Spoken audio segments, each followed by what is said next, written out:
Suuraa kana ilaalame suuraan kun muka gubanii kasalaadhaaf qopheessa yookiin ammoo gufuu gartee ibiddaan gubatteetiin ciloottee waan fakkaatudha garuu reeffa nama lamaati jechuudha. Oromiyaa keessatti hidhataateen taame kun gocha suukanneessa arussota irratti hojjetamedha. Finxaaliyyii faannoodhaatiin jechuudha. Mee taatee kana keessatti maaltu taame akkasuma dhaaduu finxaaliyyii faannoodha. Torbaan kana keessa irra jiran. Abduu moobaayila biraa bagara deebiidhaan gara chaanaala kiyyaaftan isiniin jedha. Hordoftoonni amantaa musliimaa baga iidaan isin gahe ayyaana kabajamaa fi jaalatamaa ayyaana iidal adhaatiin baga nagaan isin gahe. Waggaa hundayyuu nagahaan warra iidu nu haa godhu waggaa waggaadhaan nagahaan itti nu haa deebisuun isin jedha. Hundi keessaniyyuu iid mubaarak. Tole gochaa suukanneessa taateen kun miira namaa tuquu danda'a. Oromiyaa godina Shawaa Lixaa aanaa noonnoo ganda qajeelaa jedhamu keessatti taatee taa'ameedha jechuudha. Uummata aruuzaadhaaf wal gahee aruuza godhateetiin halkan gammachuu aruuzaa irra jiru halkan keessaa sa'a 7 kaleessa galgalaadha kan taa'ame jedhamu. Mana itti cufuudhaanii jumlaadhaan boombiitti darbanii haala kanaan gubanii kaan ammoo rasaasaan fixanii jechuudha. Waan iduuta kanama suukanneessuudha. Kaleessa suuraan kun hedduu sooshaal miidiyaa irra deemu hedduun keessan argitanii jirtan jedheetti yaada. Gochaan kun taa'amee hatta sagaleen isaallee hin dhagahamne jechuudha. Haa ta'uti miira namaa tuquu jechuun waggoota 5 dabru kana wanti miira namaa tuquu hin jiru. Nu biratti Oromoo biratti wanni miira Oromoo qofaa miti. Akkuma biyya saniitti wanti miira namaa tuquu waan jiru natti hin fakkaatu. Hedduu jechuun namuu wal bareeniiti jira. Taateen akkana kun yoo nama gartee fira haadha abbaa adaada eessuma irra yeroo gahe eessumni kiyya akkana taa'ame baloo akkana godhe ka jiru nama dhuunfaadhaatiin piroofaayila gurraacheffatuu danda'a sooshaal miidiyaa kanarratti. Sanirraa kan hafe akka namaatitti akka sabaa qofaa miti akka namaatitti akka namummaatitti jechuudha. Waan kanaan suukannaa kun waan kanaan walii rifatuun wanni kun maaliif taa'ame jedhanii sagalee walii ta'uunis qaataa hafame jechuudha nu bira. Taatee gochaa kana keessatti lubbuu nama 50 olii kan galaafatee kan jedhamudha. Hedduutu akka nama surura. Uummata gartee gammachuu aruuzaatiif wal ga'e ulaatti cufanii akkasitti jumlaadhaan galaafatanii jedhama finxaalayyiin faannoodha jechuudha. Waan nama ajaa'ibsiisu finxaalayyiin faannoodha torbaan kana keessa dhaaduu guddaadha keessa turanii jechuudha. Warra kana taatee gartee hogguu waan akkana kana raawwatuudha deeman mallattoon isaanii ni mul'ata jechuudha. Miidiyaalee isaanii hedduu jalatti argaatiin ture jechuun miidiyaalee waa'ee faannoodha kana leellisan karaa TikTokiin isaa ta'u karaa Feesbuukaa karaa YouTube kanaatiin illee jechuudha.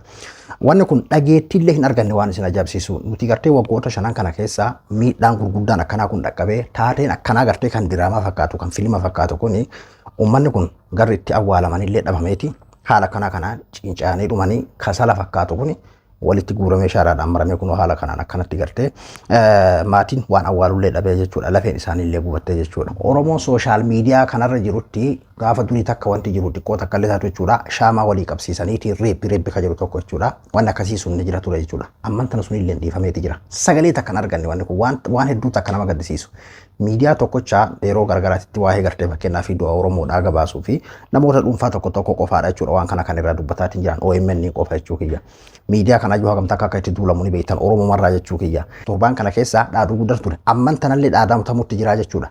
Walloon dabalatee an akka nama tokkootitti akkaataa miidiyaa isaanii irraa argaa jirrutti jechuudha. Torbaan kana keessa warri kun akkaataa jechuun adeemsa isaanii waan kana yeroo raawwatuudha deeman jalqaba boo'ichatu mul'ata jechuudha. Taateen akkanaan duratti godhamee naatoon akkanaan duratti gartee godhamaati jira. Fakkeenyaaf Wallaggaan keessatti Horroo Guduruu keessatti Shawaa Lixaa akkas maalii keessatti jumlaadhaan uummata gartee Amaara ta'uu qofaaf yookiin ammoo gartee dhalataa akkasii maal ta'uu qofaanii ajjechaan irratti deemaatiin jira. Ajjechaan gartee jumlaadhaan itti fufee jira. Waan akkana kanatu gabaafamaa ture jechuudha. Torbaan dabre kana jechuudha. Hayyoota isaanii gartee warra ilaalcha faannoodhaa leellisanis dabalate jechuudha. Yeroo maxxansa isaanii kan akkana kana viidiyoodhaa fi akkasuma gartee katabbiidhaan illee hedduu argaatiin ture akka Oromiyaa keessatti waan akkanaa kun ta'u akka nama dhuunfaatitti isin jechuu barbaadeeti akka taateen akkanaa kun hojjetamuudhaaf deemu yookiin ammoo gartee hojjetamuudhaaf karoorri guddaan jiru torbaan kana keessa hubadheetiin ture akka nama dhuunfaatitti jechuudha. Amman tana akkasitti namni 50 jumlaadhaan muruu ta'eeti sagalee illee dhabee jechuudha. Ammas dhaaduu guddatu deemaatiin jira.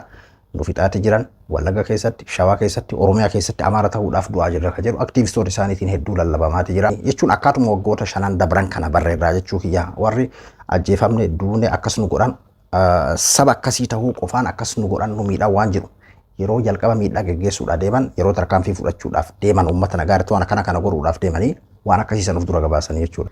Iddoo kana wal waraansi wahii ta'eetii miti beeki Oromoo ta'uu aruuza Oromooti jechuun bakka tokkotti wal nuuf gahee Oromoodha kanasitti wal gahee jechuu qofaadhaani akkasitti warra aruuzaadhaaf wal gahisan mushurraa dabalatee jumlaadhaan warra gartee gammachuu aruuzaa irra jiru san akkasitti jumlaadhaan ibiddaan murroo godhanii jechuudha. Mana waliin barbadeessanii akkanatti kasala tahee lafeen isaanii illee bayitee jechuudha. Waan hedduutu akka nama gaddisiisuudha. Wal dagatuu hin qabnu yaa jara kenna. Amma taateen taame kun jechuudha ijoollee dhaloota ganda sanii qofaan haga xiqqoo takka dudubbatame haga sumaa jechuudha bakka amma bar lubbuun nama 50 akkuma reefu jenne bineensallee hanqannee lubbuma jechuun guyyatti namni meeqa akka dhumu ni beena. Bakka taatee bakka tokkotti mee amma fakkeenyaaf namoota aruuzaadhaaf wal gahantu jumlaadhaan bakka tokkotti dhuman yeroo jira. Mee amma waan kana tilmaama fakkeenyaaf osoo amma asteetti ati amma Oromiyaa keessa teessee Ameerikaa keessatti namni aruuzaadhaaf wal gahee namni 50 bakka tokkotti dhumu odoo siin jedhan sirfachiisaa bara jechuun biyyootuma gartee guddatan kan gartee feenta'insan jechuu kiyya achi keessatti ta'uu qabachuu kiyyaa miti ilmuma namaa ta'uudhaaf iyyuu waan nama suukanneessuudha. Garuu har'an tana Oromoon lafa isaa irratti saba isaa warra afaan tokko dubbatu warra gartee kaleessa Oromoon yoo namni tokko namni 5 irraa du'e gaafa badhugaa dubbachuuf gaafa diina warra afaan biraa dubbatu gartee warra akka wayyaaneedha gaafa nu bulchaatiin duran gaafa warra afaan biraa dubbatu nu bulchaatiin ture hedduu tokkummaa qabna hedduu gartee sagalee walii taanaa jechuudha. Har'an tana hadoonnee sadarkaa kanarra geenne jechuudha.